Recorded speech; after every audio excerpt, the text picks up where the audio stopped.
Hi, everyone. Welcome back to High Level Listening, your place for real English conversations at work and business English lessons. So imagine your colleagues show you something they've been working on.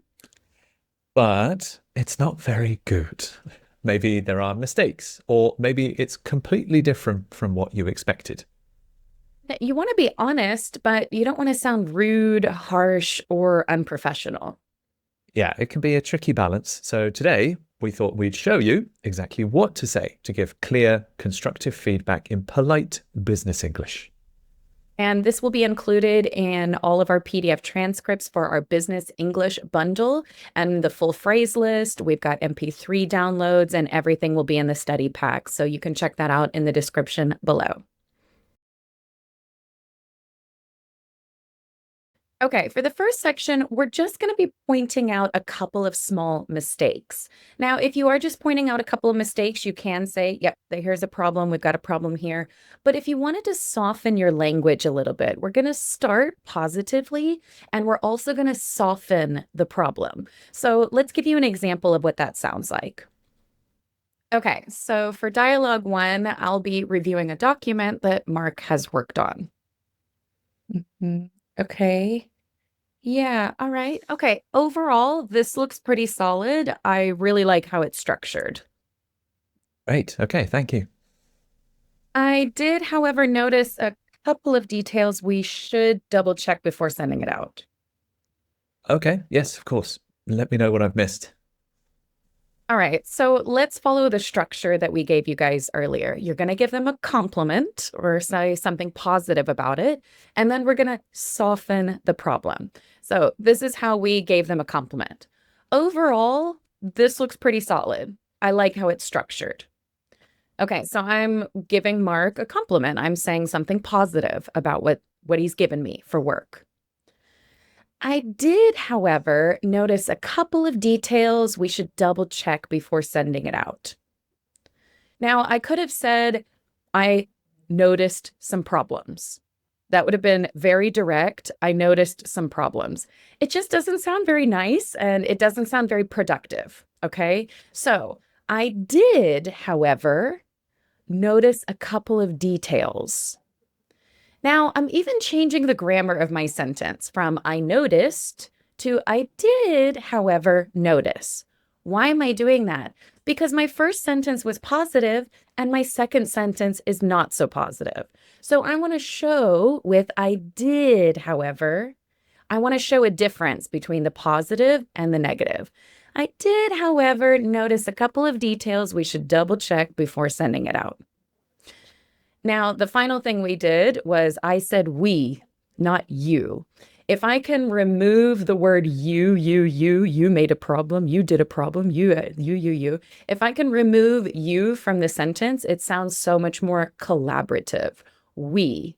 I did, however, notice a couple of details we should double check before sending it out. When Kat pointed out the problem softly, I responded quite softly as well. I didn't say, "Oh, what's wrong?" I said, "Of course, let me know what I've missed." So you can open yourself up to criticism, and that makes you sound professional and open to changes as well. It's win-win. So let's go through another dialogue with the same scenario, and we'll use the same structure to give a compliment, start positively, and then soften the problem. We're reviewing a presentation. So, okay, yeah, I think this is a good start. I think it's about 90% there. Hey, what do you think's missing? One thing, the figures should be Q3 instead of Q2. Right, right. Good catch. And there's a small typo. It says manger instead of manager. Oh, wow. Yes, I will fix that right away. But apart from that, I think we're in good shape. So, okay, we use the same kind of structure. I started positive. This is a good start. In the previous one, Kat said this is solid. And yes, when something is about 90% there, I think it's almost perfect. It's almost finished. It's about 90% there, means it's almost good enough. And then I introduced the problems. One thing, I didn't say the word one mistake or one problem. Again, we want to avoid the words problem, mistake, or bad. So one thing, the figures should be Q3 instead of Q2. And there's a small typo. Small, again, I'm reducing the size of the problem. Oh, there's a little thing. There's a little error. Oh, there's one small change. If you can make problems smaller, that's good too. A typo is a spelling mistake. I think when we're talking about typing things on computers, that's where it came from. But there is a spelling mistake. There's a small typo. I do this too. Manger instead of manager. It's missing an A. And then the final thing is also quite positive. But apart from that, we're in good shape. It's almost perfect. Things are going well. We're in good shape. We have made a good start. And I think with a little bit extra, we'll be ready. Okay. Our second topic is going to be about something that you did not expect. So I thought it was going to be a little more like this, or I was expecting something else. Sometimes you receive something and it is not what you expected. So we're going to be talking about this and we're going to do it in a similar way. We are going to acknowledge the person working on the product. We are going to say, okay, I see that you did some work here. But then we need to show our expectations and tell them directly what you expected. Okay. But we don't just want to say, this is not what I expected, change it. Right. Because that's not very helpful. That's not very constructive. So let's go through the dialogue. All right. Okay. Thanks. Thanks for getting this done so quickly. Of course. Although after reviewing it, it is a bit different from what I had in mind. I was expecting something more data driven. Could you revise it with that in mind? Sure. Yeah, no problem. Thanks for clarifying. So remember that since we're balancing positive with negative, we can say, thanks for this. That's the positive one. Thanks for getting this done so quickly. Thanks for finishing it in time. But we're going to kind of balance that out with the negative thought. So then we could say, thanks, although, thanks, however.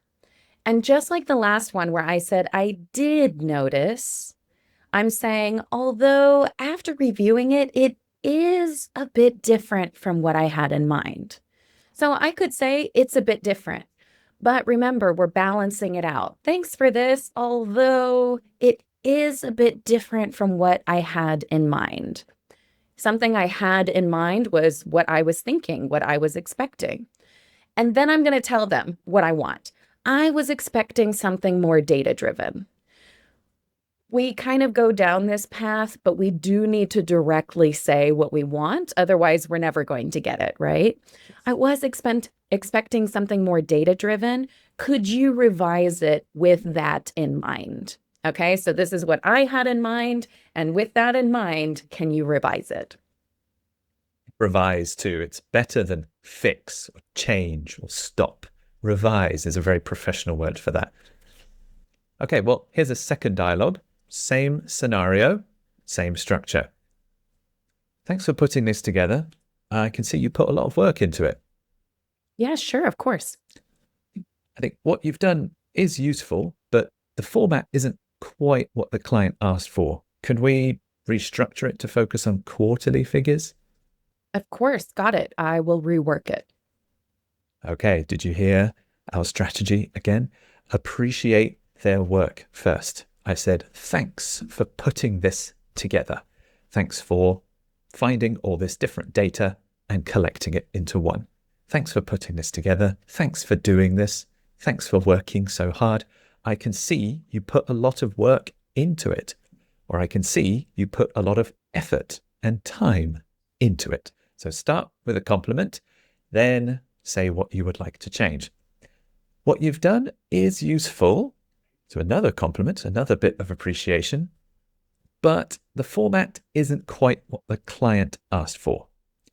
So again, like Kat said earlier, we want to avoid the word you. I want to focus on the problem most. The problem is the format, how the information is laid out. The format isn't quite what the client asked for. Again, we want to soften the problem. So making problems smaller is one, and saying quite is another way. It isn't quite what the client asked for. This is much nicer than saying you didn't listen to the client. The format isn't quite what the client asked for. Could we restructure it? Again, let's work together. It's not all on you. We're a team. Could we restructure it? Again, like revise in the previous dialogue, restructure is another softer word to say change. Could we restructure it to focus on quarterly figures? Some other useful phrases if you find yourself in the same situation. This is close, but I was picturing something a little different. Another one. What I had in mind was slightly different. Now, I may not have explained it clearly. I was thinking of a different approach. I think we need to go in a different direction. Honestly, I was thinking along slightly different lines. All right, so our final situation is when something just is not possible. We have lots of good ideas all day long, but sometimes things cannot work out. They are physically impossible. We don't have the money. This is not feasible.